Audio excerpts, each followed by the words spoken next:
Hello everyone गोदान मोनसे भिडिअनि गेजेरजों नोंथांमोनखौ फिन खनसे बयखौ बरायनानै लाग्रोबाय। स' लोगोफोर ओरैनोथ' नोंथांमोना भिडिअनि टाइटेल आरो थाम्बनेइलआवथ' नायनानै एसेब्लाबो हमनो हाखादों जानांगौ दे। स' दिनै मानि सायाव भिडिअखौ लानानै फैदों। स' लोगोफोर दायो बे भिडिअनि सायाव नोंथांमोना आबुङै मिथिनो थाखाय भिडिअखौ फार्स्टनिफ्राय लानानै जोबजासिम नायलांबाय थायोब्लानो जाबाय लोगोफोर।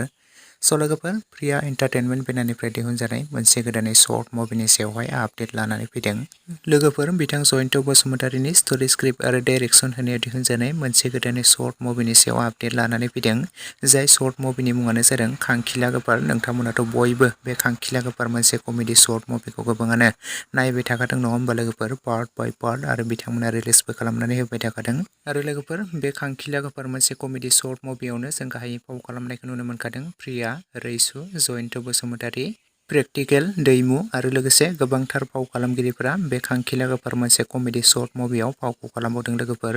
स' लोगोफोर आरो नोंथांमोना बे खांखिला गोफार मोनसे कमेडि शर्ट मुभिखौ गोबाङानो प्रिया एन्टारटेनमेन्टनि गुबुन मोनसे चेनेल फेमिलि एन्टारटेनमेन्ट चेनेलाव नोंथांमोना बयबो पार्ट बाय पार्ट नायखादों नङा होमबा लोगोफोर। आरो लोगोफोर नोंथांमोना बे खांखिला गोफार मोनसे कमेडि शर्ट मुभिखौ पार्ट 1निफ्राय लानानै पार्ट 11सिम गोबाङानो नायखाबायमोन आरो नुखाबायमोन। थ' आरो लोगोफोर नोंथांमोना बे खांखिला गोफार मोनसे कमेडि शर्ट मुभिनि दायो पार्ट 12खौ जोबोरैनो नायनो थाखाय एक्साइटेड जाना दंमोन। गोबाङानो कमेन्ट्स खालामबाय थादोंमोन माब्ला रिलिज खालामगोन होननानै, माब्ला नुनो मोनगोन होननानै।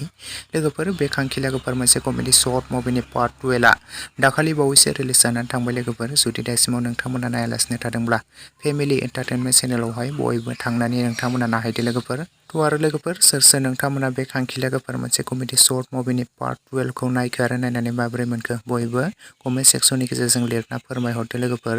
स' लोगोफोर आरो नोंथांमोना बे खांखिला गोफार मोनसे कमेडि शर्ट मुभिनि पार्ट 12खौ नायखांनायनि उनाव पार्ट 13खौ दायो नायनो थाखाय एक्साइटेड जानानै दं नामा?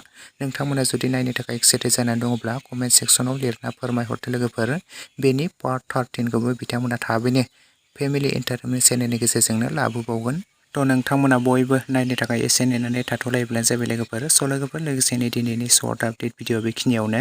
भिडिअखौ नायनानै जुदि नोंथांमोना मोजां मोनदोंब्ला लाइक, शेयार एन्ड कमेन्ट्स खालामदो। लोगोसे चेनेलाव गोदानै फैदोंब्ला साबस्क्राइब खालामनानै खाथिनि बेल आइकनखौबो अल प्रेस खालामना लायोब्लानो जाबाय लोगोफोर। जाहाथे नोंथांमोना बेफोरबायदिनो माखासे गोदान गोदान फुल मुभिफोरनि शर्ट मुभिफोरनि मिउजिक भिडिअफोरनि आपडेटखौ बे चेनेलनि गेजेरजों मोन्थिनो मोनबाय थायो।